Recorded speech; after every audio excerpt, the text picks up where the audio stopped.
තෙරුවන් සරණයි දරුවනි. දහම්මෙලිය නාලිකාවෙන් අදත් අපි බලාපොරොත්තු වෙන්නේ 2025-26 විභාගයේ ලියන දරුවන්ට බුද්ධ ධර්මයේ විෂය සඳහා උපකාරයක් කිරීමටයි. ඒ සඳහා තවත් එක ප්‍රශ්න පත්‍ර සාකච්ඡාවක් සිදු කිරීමටයි බලාපොරොත්තු වෙන්නේ. විශේෂයෙන් මේක ප්‍රශ්න පත්‍ර කිව්වට ඇත්ත වශයෙන්ම පහුගිය දවස්වල මේ 2026 පෙබරවාරි මාසයේ විභාගය ලියන දරුවන්ට සූදානම් වීම සඳහා මේ දහම්මෙලියෙන් මේ කරන ප්‍රශ්න පත්‍ර සාකච්ඡාව 1 2 3 වශයෙන් මම දැන් වීඩියෝ 3ක් පළ කරලා තිබෙනවා හදිසියෙන්.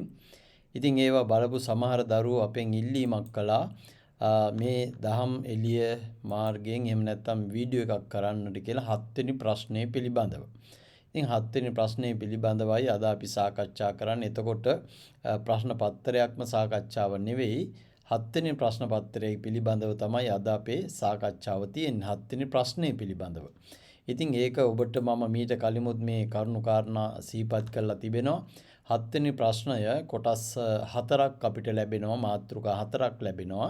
ඒ මාතෘකා 4න් දෙකකට කෙටි සටහන් ලියන්න තමයි අපිට මේ මාතෘකා ලබලා දෙන්නේ. ඉතින් දෙකකට කෙටි සටහන් ලියන්න. එකකට නිවැරදි පිළිතුරකට අංග සම්පූර්ණ පිළිතුරකටම ලකුණු 5ක් ලැබෙනවා. එතකොට ඒවා දෙකක් එකතු වුනහම 10යි. හැබැයි ඔබ හිතන්න එපා මේක අනිවාර්යයි කියලා. මේක අනිවාර්යයිම නෑ. ඔබට කැමති නම් තෝරගන්න පුළුවන්. නැත්නම් නිකන් ඉන්නත් පුළුවන්. වෙන ලේසි ප්‍රශ්නයක් තිබොත් ඒක තෝරගන්නත් පුළුවනි. ඒක ගැනත් ඔබ දැනුවත් වෙන්න ඕන. ඉතින් මේ සැරේ මම කල්පනා කරනවා පෙබරවාරි මාසයේ පැවැත්වෙන විභාගයට මෙන්න මේ කරුණු අතරින් කිහිපයක් එයි කියලා. මේ 7ම විතරක් නෙවෙයි. පොත 10යි 11යි පොත් දෙක මහ විශාලයිනේ. ඒතර මොන ප්‍රශ්නේ අහයිද කරුණ ඒද දන්නේ. නමුත් මගේ හිතේ තියෙනවා මේ කරුණු අතරින් එකක් දෙකක් එයි කියලා. ඒකෙන් ඔන්න බලන්න මේ කරුණු බලන්න මොනවද කියලා චරිත කතාවක් එනවා. වැලිවිට සරණංකර හාමුදුරුව ගැන එන්න ඉඩ තියෙනවා. රේරුකාණේ හාමුදුරුව ගැනත් එන්න ඉඩ තියෙනවා. හැබැයි වැඩිපුර ඉඩක් තියෙන්නේ වැලිවිට සරණංකර හාමුදුරුව ගැන. සතර සංග්‍රහ වස්තු ගැනත් එයි කියලා හිතෙනවා. උට්ටාන සම්පදා හෝ ආරක්ක සම්පදා දෙකෙන් එකක් එයි. සමජීවිකතා ওই තුනෙන් එකක් එයි කියලා හිතෙනවා. වාහල් කඩ එයි. එහෙම නැත්නම් ස්තූපය කියන එක එයි කියලා හිතෙනවා. ඉතින් මේ හිතෙන නිසා මේවා ගැන ඔබත් වැඩිපුර අවධානයක් යොමු කරන එක හොඳයි කියලා මම කල්පනා කරනවා. බොහෝ දුරට එහෙම ඉලක්ක කරපු ඒවා පහුගිය විභාගවලදී ඇවිත් තියෙන නිසා. ඒ නිසා අපි දැන් බලමු මේ 7ට කොහොමද පිළිතුරක් ලියන්නේ කියලා. සාමාන්‍ය පෙළ විභාගයේ ලියන ඔබට නියමිත චරිත කතා 4ක් තියෙනවා. 10 පන්තියේ 2යි 11 පන්තියේ 2යි. වැලිවිට සරණංකර හාමුදුරුවෝ අනගාരിക ධර්මපාලතුමා ඊළඟට රේරුකාණේ චන්දිමල හාමුදුරුවෝ දුටුගැමුණු රජතුමා කියන මෙන්න මේ පිරිස ගැන මේ 4 දෙනාගෙන් එකයි එන්නේ. හැබැයි එක අවුරුද්දකට එක චරිතයයි එන්නේ. චරිත කතා මේ 4න් දෙකක් එහෙම එන්නේ නැහැ. එකමයි එන්නේ. ඉතින් බොහෝ දුරට ඉඩකඩ තියනවා කියලා මට හිතෙනවා. වැලිවිට සරණංකර හාමුදුරුවෝම එයිම කියලා හිතෙනවා. ඉතින් බලමු අපි කොහොමද කියලා. නමුත් ඔබ අනික් වාටත් සාරාංශ වශයෙන් හරි සූදානම් වෙන්න ඕන. එතකොට දරුවනි මේ චරිත කතාවල් ලියනකොට කොහොමද අපි ලියන්න ඕනෙන්නේ? ඒකත් ඔබ කල්පනා කරලා බලන්න. ඔබට අද ඉඳලා ලැහැත්ති වුණත් කාලය ඇති. මෙන්න මේ විදිහට මාතෘකාව චරිතය මාතෘකා කීපයකට බෙදා ගන්න ඕන.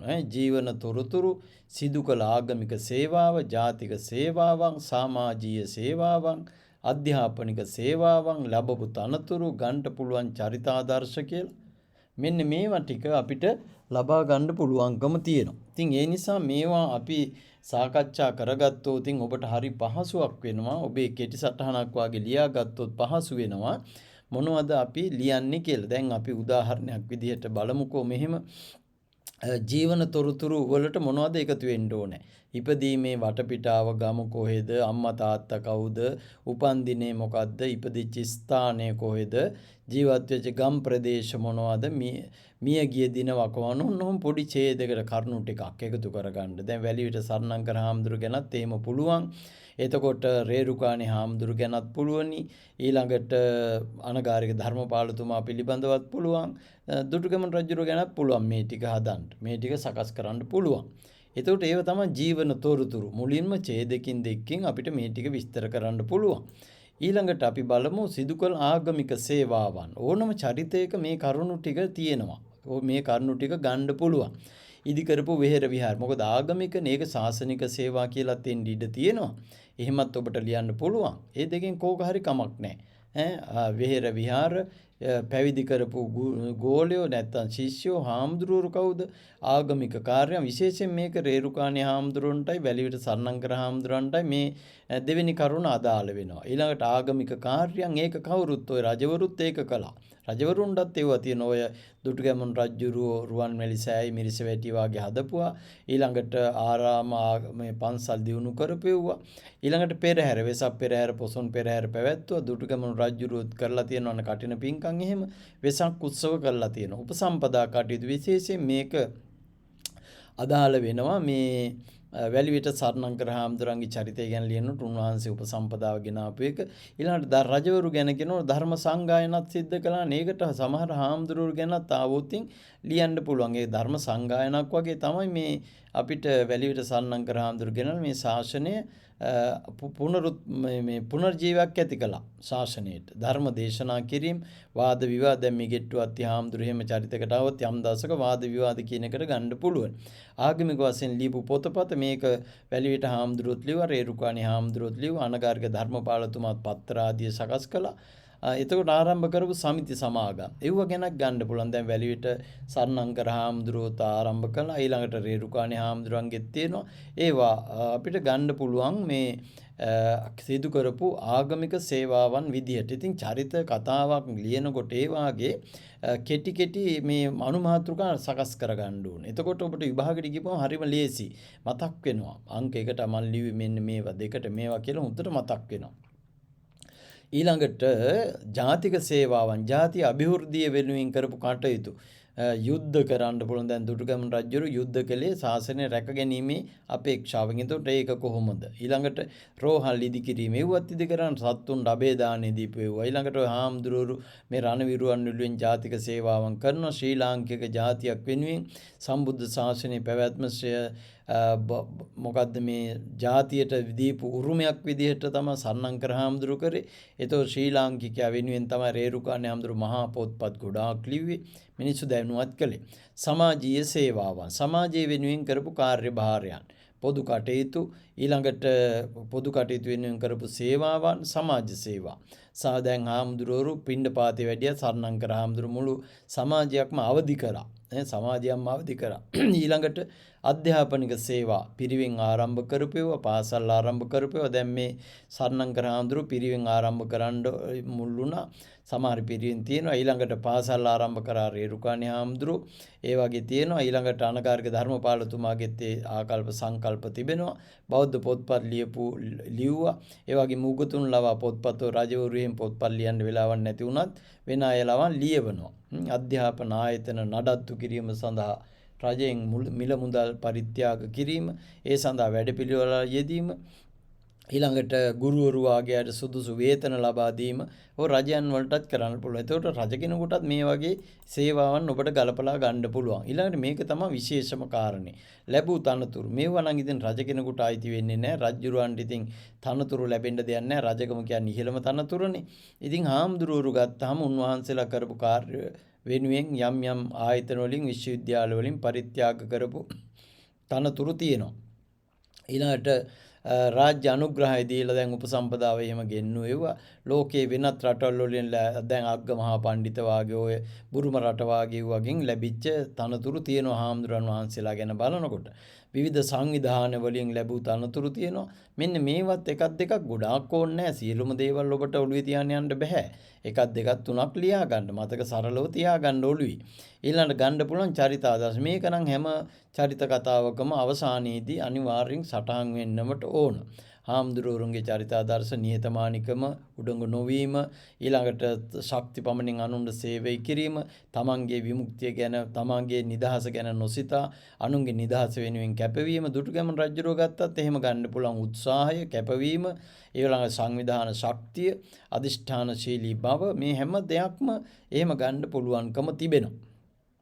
ඒ වගේම අපි ගමු ඊළඟට දෙවෙනි කාරණේ විදිහට මම තිබ්බේ සතර සංග්‍රහ වස්තුත් එන්න පුළුවන්. ඉතින් දානේ ප්‍රියවචනය අර්ථචර්යාව සමානාත්මතාවය කියන මේවා අංක වශයෙන් ඉස්සර වෙලා ලියන්න. ඊට පස්සේ එකින් එක විස්තර කරන්න. එහෙම කරපුවාම අංක සම්පූර්ණ පිළිතුරක් බවට පත් වෙනවා.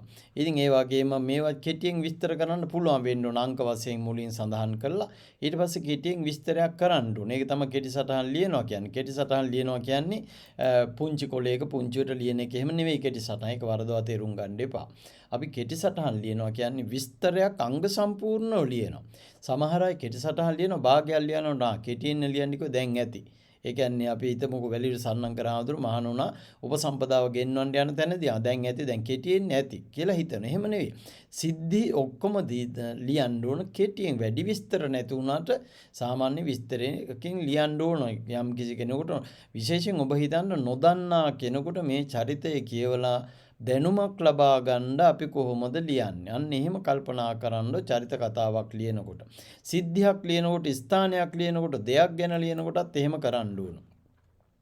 ඊළඟට අපි කල්පනා කරනවා දැන් මේ පාඩමේ පුතේ දරුවනි මේ කරුණු දිගටම එකින් එක කෙටි සටහන් හදාගෙන ඔබට පුළුවනි සූදානම් වෙන්න මේ කෙටි සටහන් ලියන එකට. ඉතින් ඒ නිසා අනිත් මාතෘකා ගැනත් බලන්න දැන් පෙළපොත තියෙන ඔබට පෙළපොත අධ්‍යයනය කරලා වැදගත් කරුණු ටික සාරාංශයක් කරලා කෙටියෙන් ලියන්න එක පැය දෙක තුනකින් ඔබට කරන්න පුළුවන්. අනිවාර්යෙන් අනුමාන වශයෙන් සකස් කරපු මේ කරුණු ටික ඔබට එකවර සංවිධානයක් කරගන්න පුළුවන්කම තිබෙනවා. ඉතින් එහෙමනම් අපි අදට පාඩම නතර කරමු. මට මුලින් කියන්නත් අපහසු අමතක වුණා.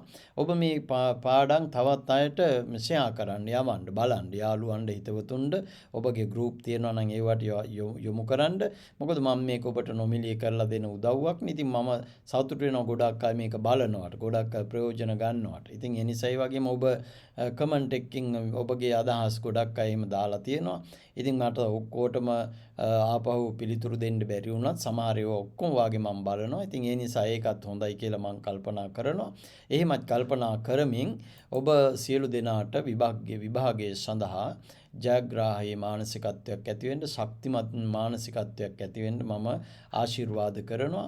එහෙමනම් මේ අද දවසේ පාඩම අපි මෙතනින් නතර කරමු. හැම දිනාටම